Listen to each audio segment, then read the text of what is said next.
Live. Welcome to Uncivilized Unplugged. We're going to start as we always do because folks listening at home or elsewhere, this is a live, I like to call it studio office. It's called my bedroom office. And we're going to start with a quick meditation. So guys, if you would, if you're not driving, operating heavy machinery, or in danger, please take a minute, close your eyes. And just drop into your body.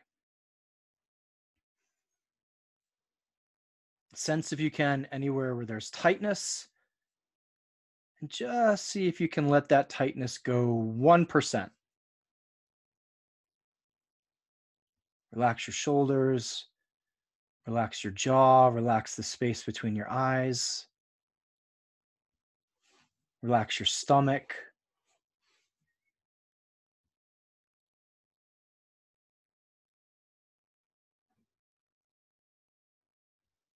Take a moment, spread some gratitude around your body for all that it does for you without you having to ask.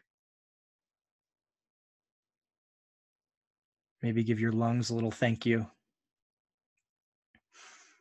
your heart a little thank you, your large intestine a little thank you.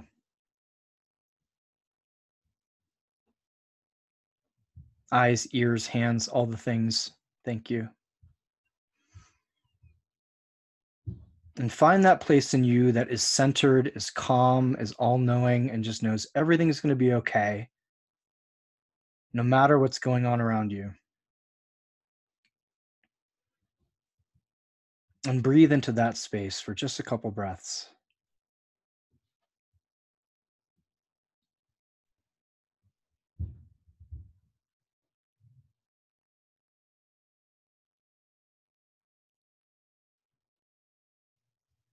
Beautiful. Slowly begin to wiggle your fingers and toes and come back into the room if you left it.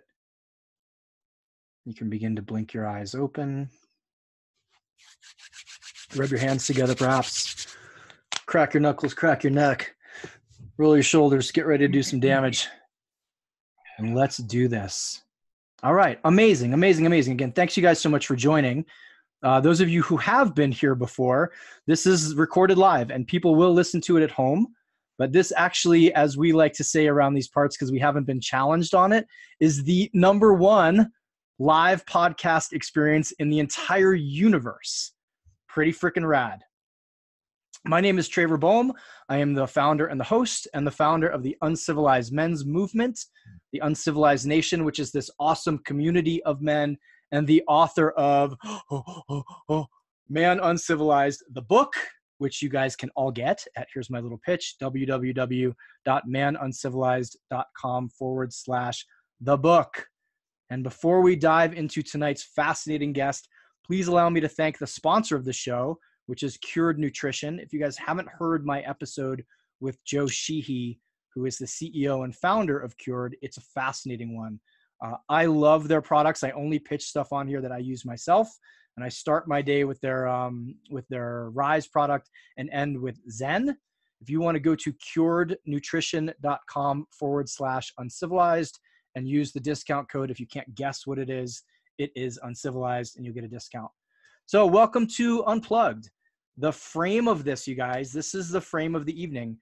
I wanted to create something where people could look in on fascinating conversations, but you guys could be a part of it. That it wasn't something perhaps that you listened to in your car, but you actually got to show up and listen to. And it was just as if you were watching a conversation of two people hanging out in my living room, shooting the shit, talking about important things, talking about things that interest them and hopefully interest you. Because so far, we have had doozies. We've had these extraordinary conversations because people like our guests tonight are willing to volunteer their time and come on and share a little bit of their story. So without further ado, please put your hands together in a quiet air clap for tonight's guest, Asher Packman. Now, I got introduced to Asher, was it like 8-9 months ago? Yep, Asher was another, it's just an Instagram friend who was like, hey, I like what you do. We should get on the phone. And we got on the phone and had about a 2-hour conversation about everything. about men's work, about mental health, about illness, about meditation, about the human experience. And I am fascinated by your life and what you do, especially with men and around mental health. And I'm really, really looking forward to having you on here. Thanks, man. It's a pleasure to be here. I mean, Asher, where are you? Can you tell people? Because it sounds like you speak differently. I'm sitting in Melbourne, Australia right now. Gotcha. Which is great, man. I was going to ask, am I the first international guest, or? I believe you are. Yeah. Yeah. Amazing. This is the first time you've operated in multiple time zones. I think so. I think you may be. Yeah.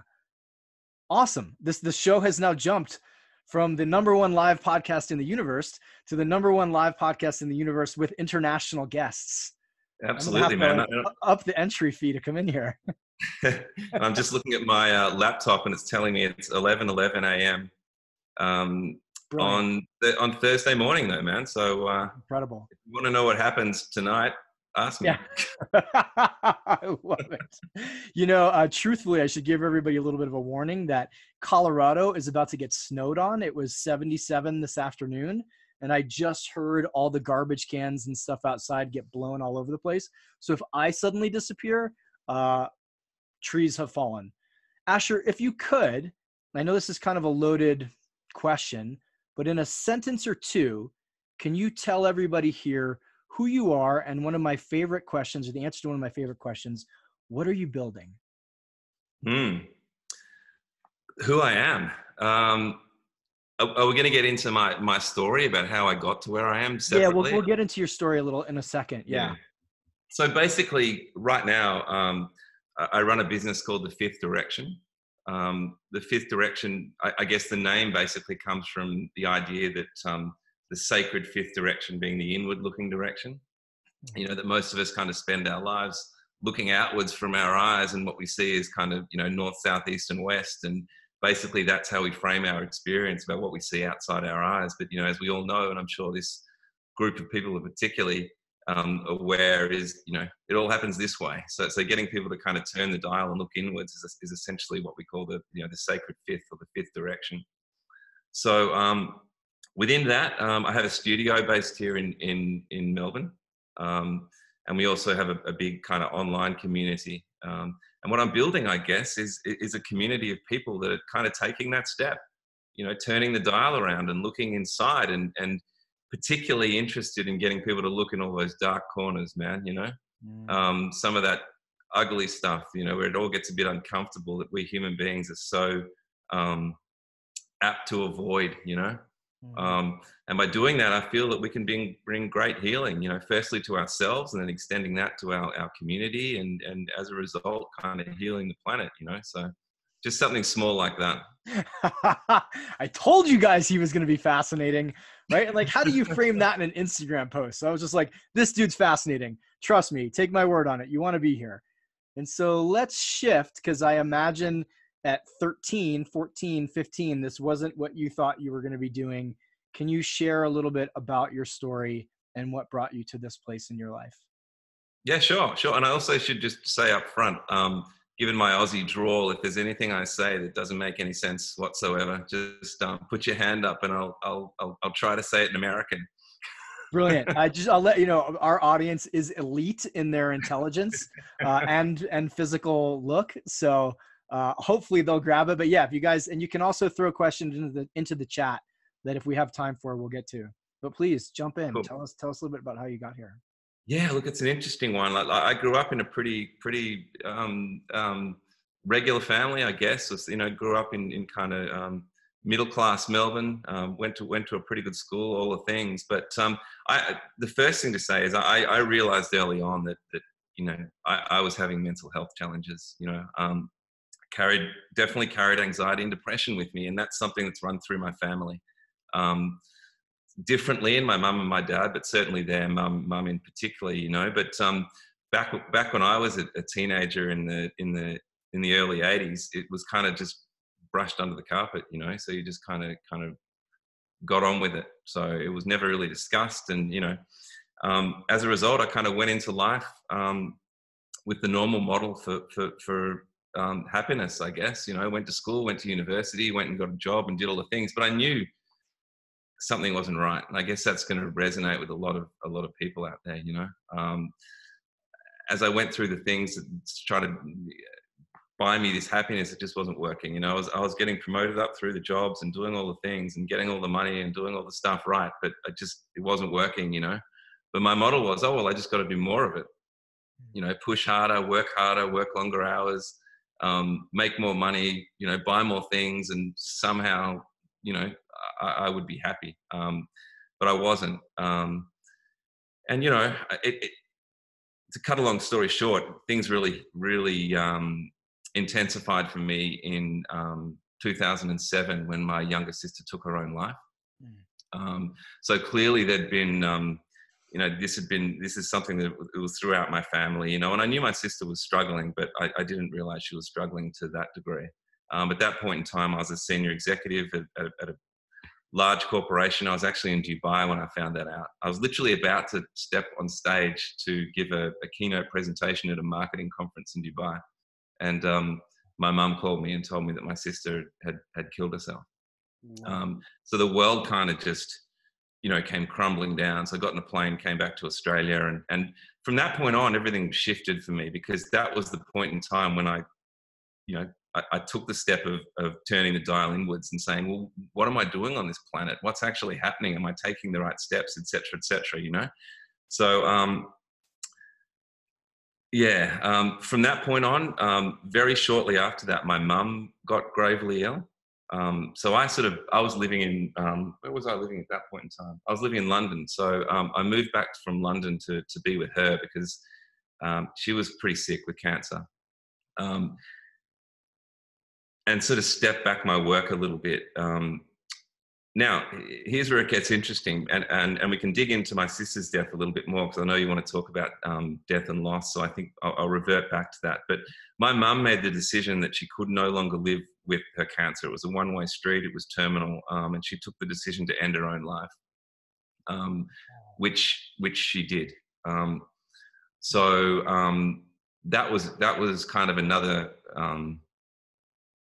big marker in my life in terms of really what I wanted to do, what my purpose was. Everything was very challenging at the time. To lose the two main feminine influences in my life in such a short space of time, and essentially losing them both to suicide, even though mum was a slightly different, you know, case, because I'm not too sure how much longer she was going to be able to go on anyway. But here's the kicker, man. 6 weeks after my mum died, I got diagnosed with a blood cancer. So I really didn't have time to grieve my mother's loss. I was suddenly confronted with my own mortality in a big way. Like I was told at the time, you know, it was pretty serious at the time. And I knew this is the thing, man, and I'm sure people out there are going to resonate with this. I knew, maybe it's a man thing too, I knew I was getting ill. In between my sister and my mum, I could feel that things weren't right, but I just put it down to stress, and I put it down to all the other things that we try to do to justify what's going on. I just got on with things. But yeah, it turned out that it wasn't stress. It was something a lot more serious. And so I had to kind of battle that. I quit my job altogether and kind of spent the next period of time just trying to get as well as I could again. It's a cancer which doesn't go away. So I'm sitting in front of you today. I still have a blood cancer. But as we'll see as we chat, it's turned out to be a pretty big blessing. It's turned out to be a great gift. So yeah, man, you know, as a result of that, the first thing I did was have a complete another nervous breakdown, Trevor. You know, I think, you know, after my sister and then my mum and then that, my nervous breakdown was pretty interesting. I actually sat down in the middle of a busy street in the centre of Melbourne with cars whizzing either way. Do you remember that moment? Yeah, I do. Yeah. I just remember that I couldn't take another step forward, and I happened to be halfway across the road. Wow. And that must have been just when your reality condensed. Yeah. And yeah, I realized that I'd been, you know, I've been pushing all my life, you know, like just, you know, I literally pushing. can't take one more And I step. just can't. Yeah, that's it, man. It just came down to I've run out of resources. I've run out of resilience. I Mm, can't do this anymore. You know, at that point, you know, you kind of want your mum around when you've been diagnosed with terminal cancer. You know what I mean? yeah, So, yeah. and among other things. So yeah, you know, I ended up spending a couple of weeks in a clinic. And I realized from that, I'd never wanted to go back in there again, because that was, you know, a lot of pharmaceutical intervention, and it really just numbed you down to a zombie, you know. I Mm, remember these little outings that you could do from there, where they kind of took a selected few, and you kind of went walking around these shopping centers and stuff. And I remember just feeling nothing, you know, just feeling nothing. And I didn't. It was horrible. So although it was you know, I'm still glad that I spent the time in there, because it was a great reset. You know, it's almost like taking everything back down to a blank canvas. yeah. Um, but when I came out of there, one of the tools that came into my life in a very strong way was meditation. Before we jump into that, because I do have some questions, Yeah. can we just take a moment? I know you're still in front of us. I know you are relatively, we'll call it well, but just please, can we just share some compassion for you and with you as an audience and people listening of, I'm so sorry that was what you had to go through as a human. I mean that. I absolutely cannot imagine the trifecta of that much pain and suffering in such a short time. My heart truly goes out to you. I know we're going to get to all the amazing shit that you've done with it and that you're still doing with it and continue to do with it. But if we can just take a moment and say, I'm so sorry that's what you had to live through. Even there's the yes and. The and is amazing, but just some compassion for what you went through at that time, brother. That's horrific, right? And especially to have it back to back to back. One of the things I talk with guys about fighting, like fighting, is that if you hit someone in the face, it takes them like say let's just say 1.2 seconds for them to recover. And if you hit them again in that 1.2 seconds, it takes 2.4 to 3 seconds. You hit them a third time in that 3 seconds, boom, you got them out, or you have them out for 6 or 7 seconds. And yet that parallels so often what I hear, especially with men, maybe because I speak mostly to men, about life. It's, suicide, cancer. Mm. It's disease, car accident, divorce. It's miscarriage, divorce, business partnership. It's all the things. So before you dive into meditation, because I do want to talk about that, for people who are waking up tomorrow or today or did yesterday in that same kind of, let's just call it a trifecta nightmare of hell, what is the one thing that got you to take the next breath or to take the next step and to not end your own life? Mm. Well, it's interesting you use the terminology of taking the next breath, because there was a moment in it still is, that was actually it. Just take the next breath, and the next breath, and the next breath. You know.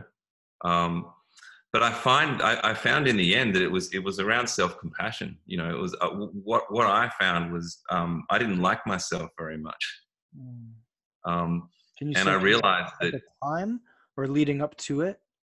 Well, I think it was always there. It just sort of drifted up from the subconscious into the conscious a little bit more, you know. And what I found in terms of coming to this point now, it's really been a journey of self-compassion and of learning how to love myself again. Mhm. And when you start to do that, you start to realize that there are so many people out there that love you as well. Mhm. And I've had the most amazing amount of support through this journey, you know. But it started with self, you know. It Yeah. started with self. It's like you got Can to you, give yourself can a you say reason. that again, please? Because I know there's someone fucking listening to this that's going, podcast gun. What do I do today? Yeah. And it's, if you could just say it just at one more time or emphasize it a bit more of how do you find that compassion for self, for the guy listening or the woman listening? It's like, I don't have it. Yeah. I Well, deserve to. I found it by sitting still. You know, Mm, it's as simple as that. I found it by just sitting still and breathing, and again, turning that dial inwards and just looking inside, you know, and realizing that all these outside circumstances and these experiences outside of myself were just that. They were external experiences. You know, even when it comes to the suicide of family members and the other stuff, there's this infinite world going on inside you that you just need to tap into, you know. And there it is, man. And after that, if you can look after that business, then the rest of the stuff just takes care of itself. And you become so much more resilient that way. You know, you can pretty much take anything. Right. If you've got a reason. And that's what you found inside. Was the reason was self-compassion. The reason was self-love. The reason is I want to be here and experience humanity. Yeah. And then from that point, moving out, it was that I could be of benefit to a great many people through sharing this story, sharing this experience, because there are so many people out there, you know, if not going through exactly what I've been through, it's like you said, the trifecta or whatever it is, you know, you could find, I don't really care if it's stubbing your toe and it puts you into that place. You know what I mean? It's like, it doesn't matter. But you know, by sharing your experiences and sitting down and kind of being able to actively listen to people, and it's just, it's gold, man. And that's my gift. Like these things that happened to me have shown me my gift. You know, and working in a corporate environment, grinding it out every day for more and more money was not it. So no wonder I had that, you know, what David Foster Wallace calls the gnawing sensation in my gut that something wasn't right. And to move on from that, if I may, if I can continue, Trevor, it was the way I see that trifecta. It's like if you're not living your purpose, if you're not living to your values or to your higher self, whatever you want to call it, the universe will just keep giving you those messages, man, won't it? It'll just keep on giving you those little taps on the shoulder to say, listen, buddy, listen, man, you know, you need to have a look at this. You need to, you know, have a look inside and really figure out what you're doing on the planet and make meaning of your existence, because otherwise shit's going to go horribly wrong. And the way I see it is it starts off like a tickle under the chin, you know, and 99.9% of us don't feel that at all. So we just carry on, you know, and so the universe goes, all right, you need a little more. And, you know, I call it the feather, the brick, and the train. Please keep going. I can't wait. You know what I mean? and for me, like I was so stuck in my rut, in my way. Like, you know, this is what my father did. He was the corporate dude. Like, you know, everyone around me was doing that. It was like I wasn't going to listen to the tickle under the chin. Right. You know, and looking back, I got the tickle under the chin. You know, I also got the punch in the face. I still didn't realize. You know, many times in my life, you know, when I've had to pick it up, but still kept on going. And for me, a lesson less than what I got was not going to wake me up. Right. You know, that's where I was. Right. So I look back at that now and say that seems harsh, but it's like anything less, I wouldn't have listened. Right. I think so, especially men listening to this, that is the call for so many of us. It was, yeah, I ignored it. Then my entire house burned down. Yeah, right. Oh, now you're unavoidable. Okie dokie then. Thank you. I'd love to listen from here on in. Can you tell us then, since you brought up meditation, how did that become part of your arsenal in getting through all of this? And how do you see it, especially again for guys listening, as like a tool and a weapon in their own? Well, you know, I think it's key. I mean, you know, just the ability to sit still with yourself. It doesn't need to be like a 1 hour practice in the morning either, or it doesn't need to be this thing which you feel is like a burden. In fact, as soon as you feel it becomes a burden, then it's counterproductive anyway. So for me, it's just like, you know, finding that space in the day, even if it's little moments in the day, just to check in with yourself, because you do many things when you do that. You know, life is by and large, it's a game of resilience. You know, you wake up with kind of a tank full of fuel, and it starts to, you know, then life starts coming at you, you know, and sometimes it feels like you know, drinking from a fire hydrant and the fuel tank's going down real quick.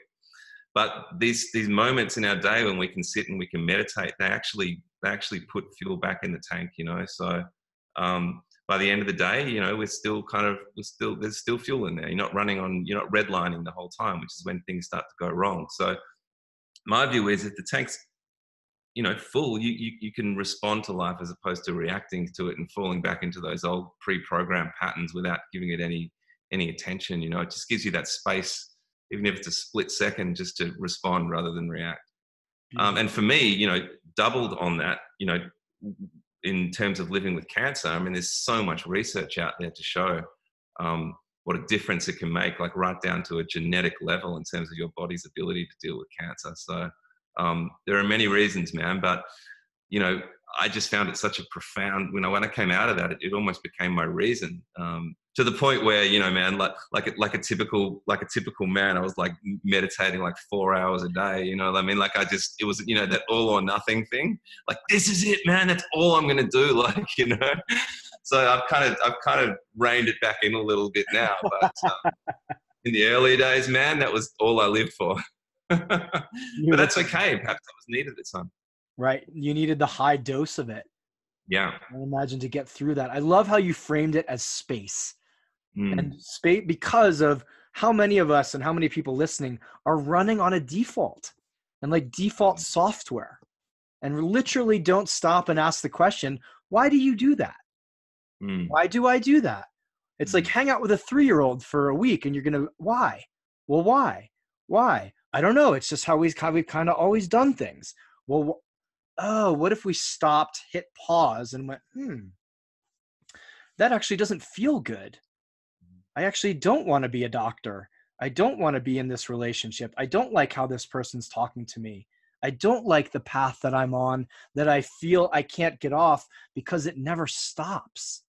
So I agree. I love how you framed it as also not reactive. How much of it our day is just someone bumped into me in the parking lot and then I punched them. Well, shit.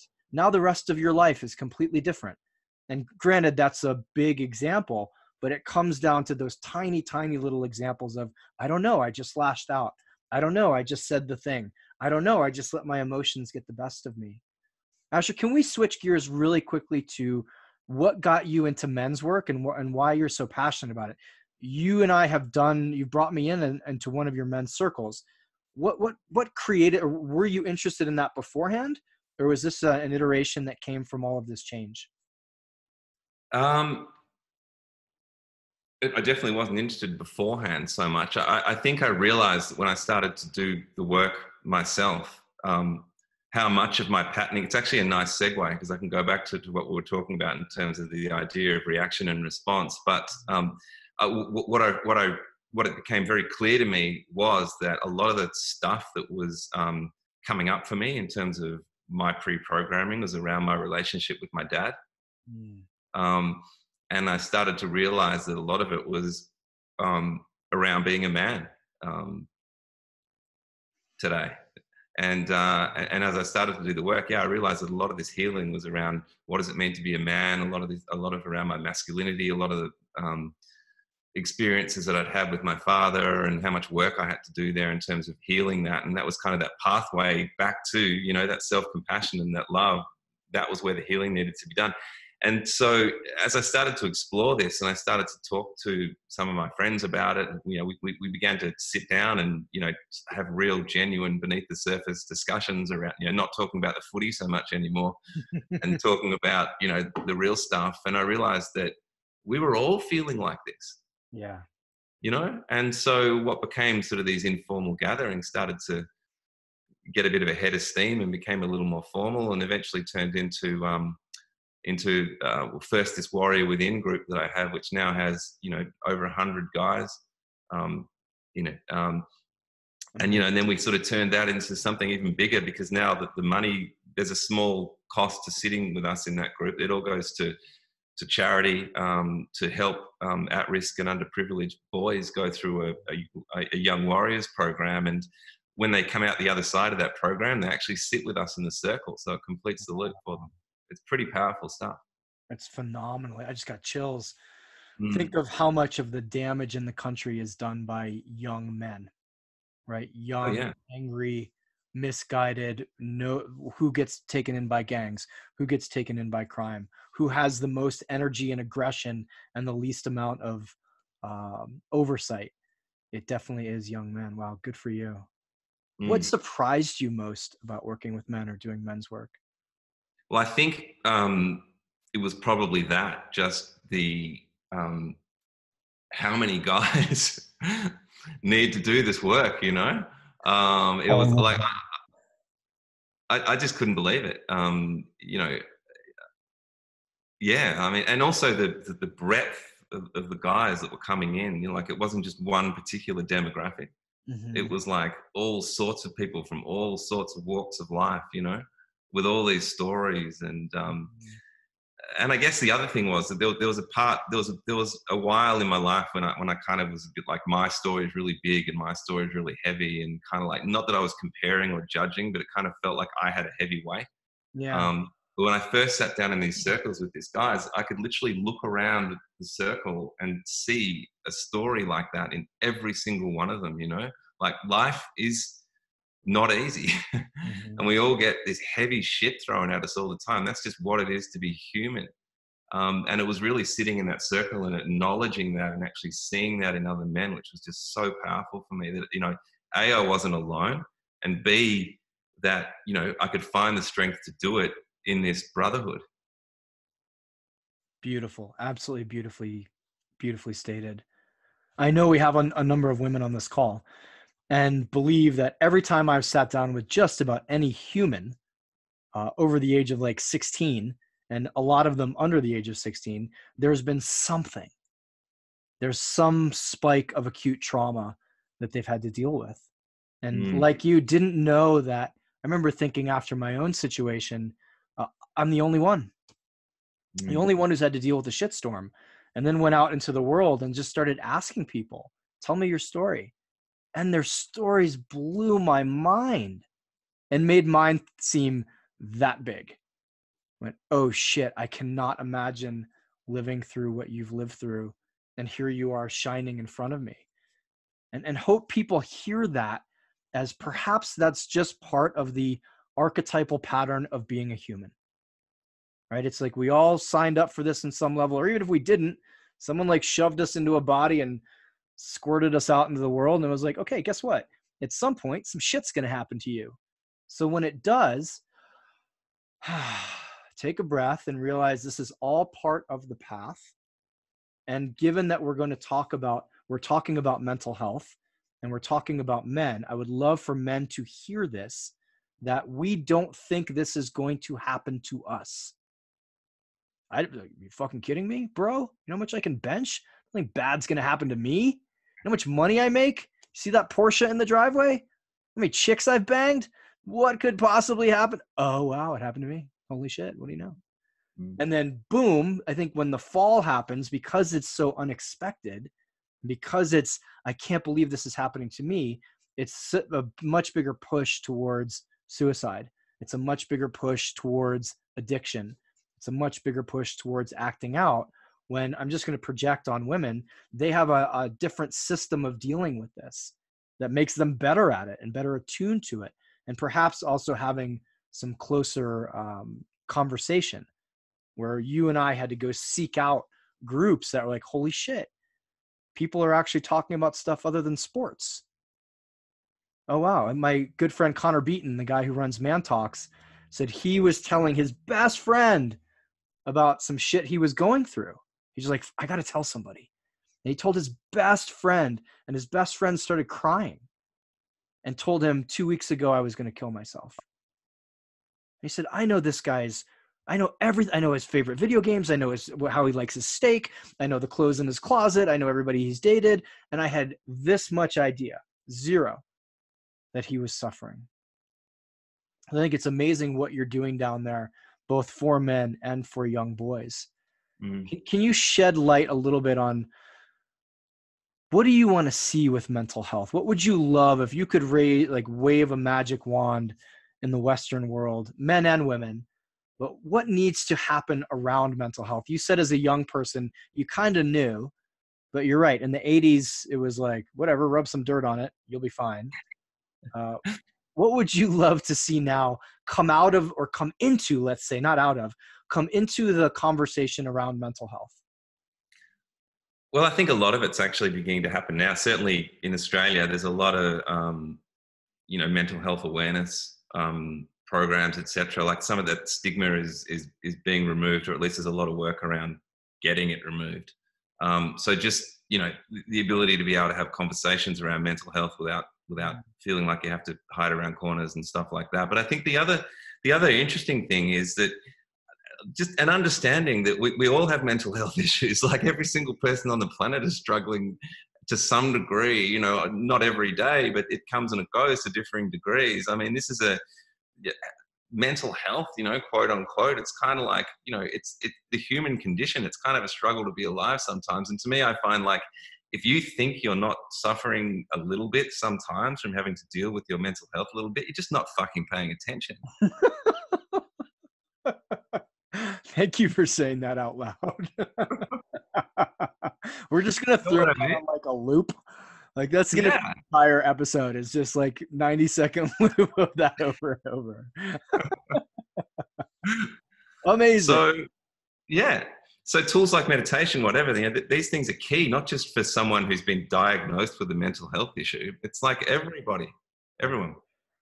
Is it more than you want to see like preventative care, or, we all go to the gym, we all brush our teeth, we all eat vegetables, and yet there's the like, just hope you don't catch the mental health thing. Yeah, kind of. I mean, and that's where, sitting in circles or doing all this other work is kind of key. And the way our studio works at the Fifth Direction, like we basically see, this won't be a surprise to many, but we basically see wellness through kind of 4 lenses or 4 aspects of wellness, that being, mental, spiritual, emotional, and physical.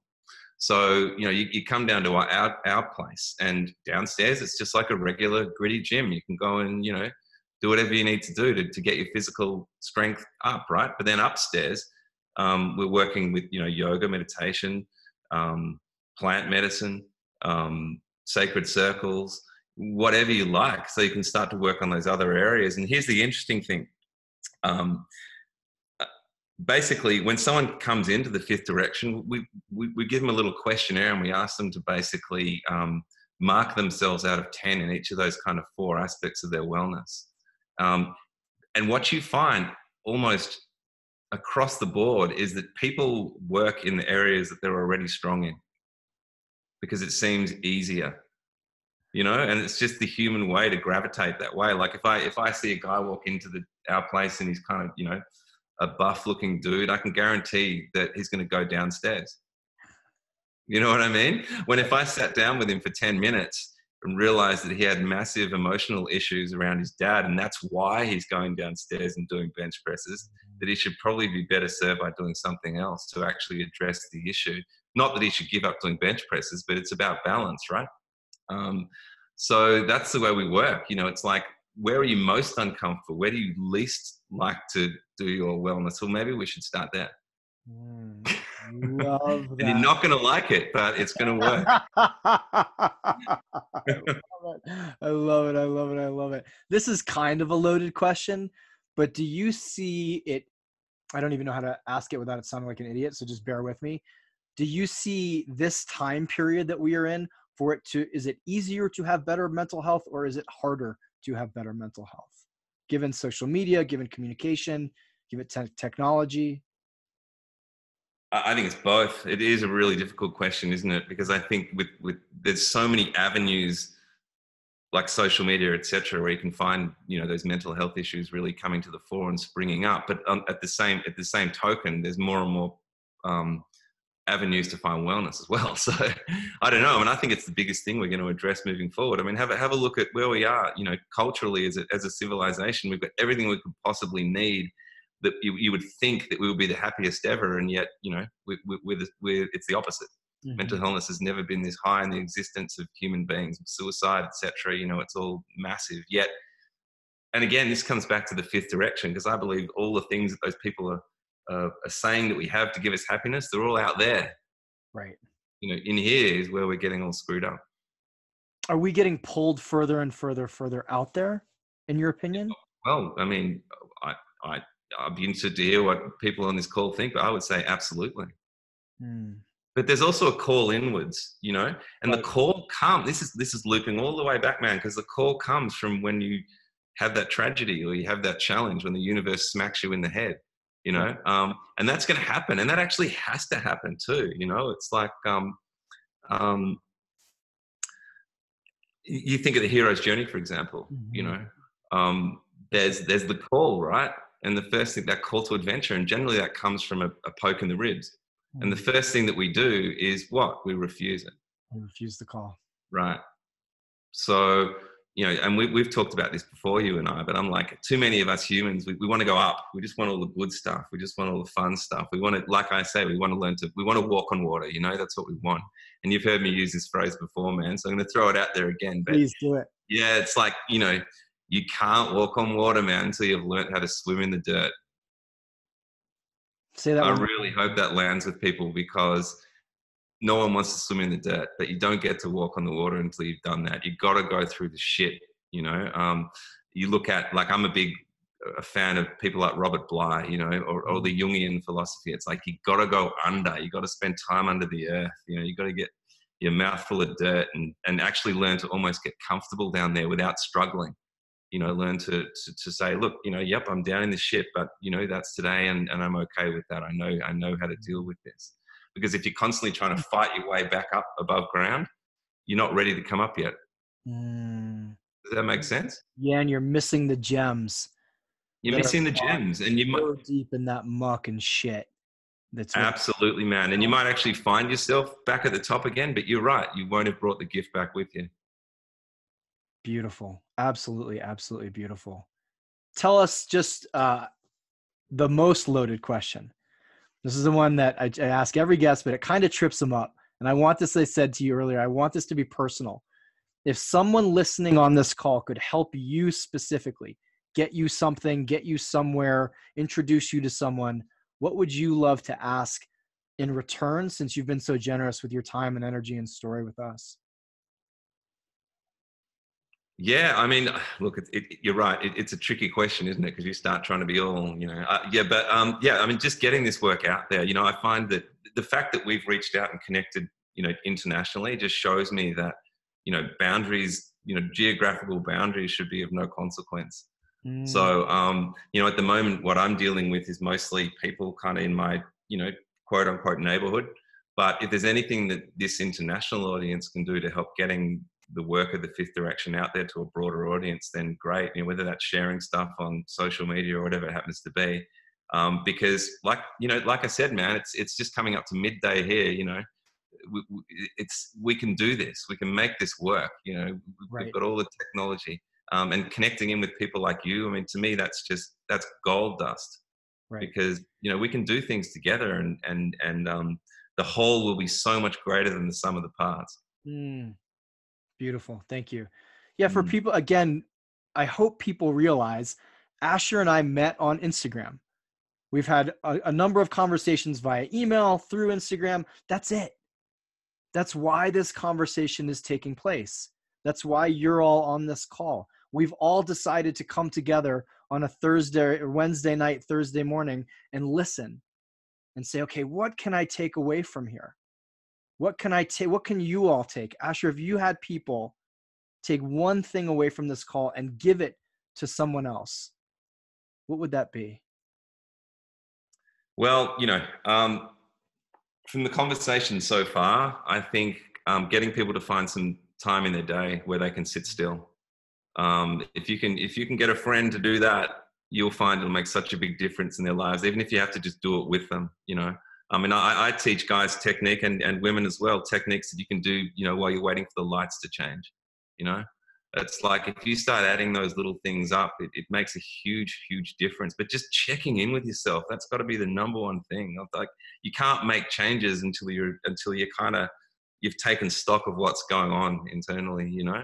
And to do that, you have to stop, and you have to sit, and you have to listen, and you have to breathe, and just go from that place, you know. I think, was it Blaise Pascal? I'm going way back to a French philosopher in the 1500s, but he said all of man's problems stem from the fact that he can't sit still in a room alone. It is Blaise Pascal. Mm. And think about it. I've shared this story a couple times of being at oh shoot, the Zendo in Santa Fe, They're going to kill me for not remembering the name.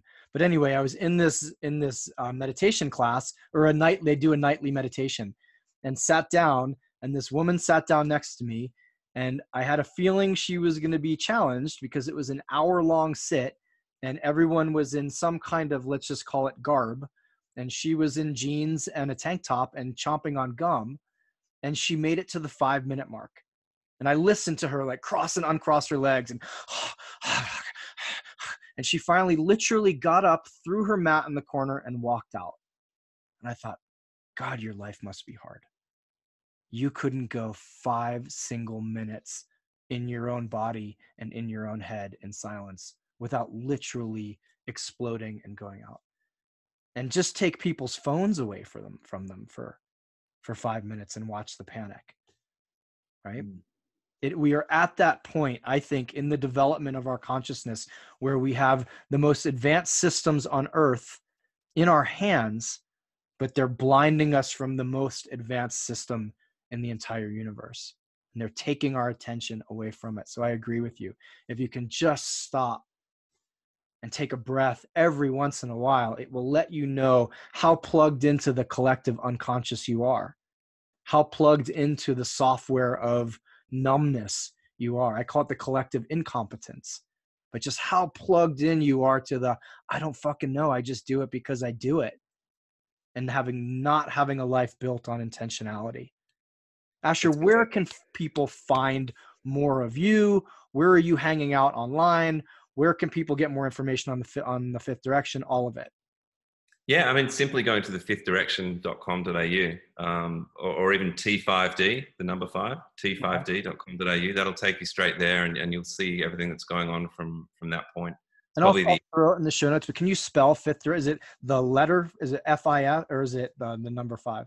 It's just THEFIFTH direction. As I said, or the number 5D. Beautiful. I'm going to open this up. We're going to take a minute. If people have questions, please, I can see most of you. Just raise your hands. If not, just throw your who you are in the chat, and I'll unmute you. So any questions for Asher before we wrap this up? I know people have questions. Someone ask a question before I point you out and make you do it. People know that when they come here, they may be mildly abused in the name of progress and consciousness. Nobody? Okay. Beautiful. All right, gang. Well, thank you so much for your time, attention. And Asher, thank you again from the bottom of my heart for sharing, not only just for sharing your story, but for living your story in a way that is helping so many. There is every opportunity for you to go dark and to be a force of aggression, anger, violence, and darkness in the world. And yet you have taken the hard road and are just shining light everywhere. So please let me honor you for that, for the journey that you've been on, and for sharing your time, your energy, and your space with us tonight. Thank you so much. And again, for those of you who are listening at home, please go to please go to iTunes, please give us a rating. And if you want, please get your hands on one of my books. I'm trying to get 1 million of these out to men all over the world. That is manuncivilized.com/the book. Give Cured Nutrition a little love for hanging out with us. And we'll see you guys in a week or two when we have another amazing guest on. Thank you for your time. Love you. Mwah. Stay uncivilized. Cheers. Thanks, Trevor. Thank you, Asher.